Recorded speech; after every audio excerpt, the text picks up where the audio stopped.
সদ্য মাস্টার্স পাশকৃত সকল বন্ধু বান্ধবীদের উদ্দেশ্যে আমার একটি ছোট্ট বার্তা। তোমরা আমার বন্ধু যারা সাফল্যের সাথে মাস্টার্স পরীক্ষায় উত্তীর্ণ হয়েছে, প্রথম শ্রেণীতে অনেকেই প্রথম হয়েছে, অনেকেই খুব সুন্দর সিজিপিএ পেয়েছে, আমি যতটুকু দেখতে পেয়েছি। তাদের কাছে আমার একটি ছোট্ট বার্তা, যেহেতু শিক্ষা জীবন শেষ, এখন কম্পিটিটিভ এক্সামে তোমরা বসবে। এখানে প্রিলি, রিটেন, ভাইভা অনেকগুলো ধাপ অতিক্রম করতে হবে। তো যারা খুব ভালো মার্ক নিয়ে মাস্টার্স পাস করছে তাদেরকেও বলবো, এবং যারা সাফল্যের সাথে মাস্টার্স পাস করছে সকলের উদ্দেশ্যে আমার একটি ছোট কথা। আপনারা প্রিলি অতিক্রম করার পর একটা গুরুত্বপূর্ণ ধাপ হচ্ছে লিখিত অতিক্রম করা। যারা লিখিত ভালো মার্ক তোলে তারাই মূলত চাকরিটা পায়। আমার ব্যক্তিগত অভিজ্ঞতা থেকে আমি বলছি। তাই মাস্টার্সের যে রেজাল্টটা, এই রেজাল্টটা আসলে খুব একটা ফ্যাক্টর না।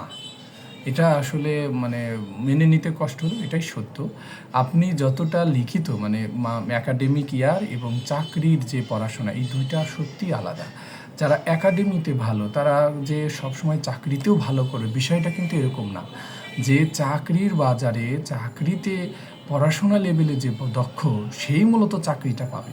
এমন বহু শিক্ষার্থী আছে যার রেজাল্ট ফার্স্ট ক্লাস, কিন্তু সে খুব একটা ভালো সিজিপিএ ক্যারি করতে পারেনি, কিন্তু সে চাকরি পেয়ে বসে আছে, কারণ সে চাকরির জন্য পড়াশোনা করছে।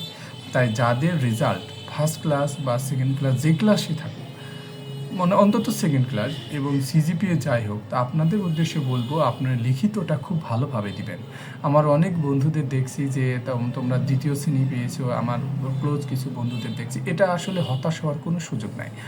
আপনি যদি লিখিত কম মার্ক পান, আপনার প্রথম শ্রেণী হাই র্যাঙ্কের সিজিপিএও আসলে কোনো কাজে আসবে না। শুধুমাত্র দেখবে আপনি ফার্স্ট ক্লাস পেয়েছেন কিনা। আর এটা নিয়ে কোনো চিন্তা করার সুযোগ নাই। আমার মনে হয় আপনারা সকলে মিলে এখন খুব ভালোভাবে প্রিলি প্লাস লিখিতর প্রস্তুতি নেবেন, এবং লিখিত পরীক্ষায় নিজেকে একটা ভালো স্কোর নিয়ে আসবেন। আপনার লিখিত পরীক্ষার পরে আপনার চাকরির প্রমোশন নির্ভর করবে, আপনার ভালো জায়গায় পোস্টিং নির্ভর করবে, বিভাগীয় অফিস, জেলা অফিস, সব জায়গায় আপনার পদোন্নতি, প্রমোশন সব কিছু আপনার লিখিতের উপর নির্ভর করবে। তাই রেজাল্ট যাই হোক, এটা নিয়ে হতাশ বা দুশ্চিন্তার কারণ নেই। আপনারা লিখিতের জন্য ভালোভাবে প্রস্তুতি নেন। আমিও লিখিতের জন্য প্রস্তুতি নিচ্ছি। আমি দেখলাম অনেকেই হতাশ, অনেকে ভালো রেজাল্ট করার পরও সে বুঝছে না আসলে কেন তার কাঙ্ক্ষিত সিজিপিএটা আসেনি। আসলে এটা কোনো সুযোগ নাই, এটা বিষয়টা বুঝতে হয়তো বা সময় লাগছে। তাই আমি আমার সকল বন্ধুদের যারা সদ্য মাস্টার্সে পাশ করছেন তাদের সকলকে আমি অভিনন্দন জানাচ্ছি আবারও, এবং সেই সাথে কম্পিটিটিভ চাকরির প্রস্তুতি নেওয়ার জন্য আহ্বান জানাচ্ছি।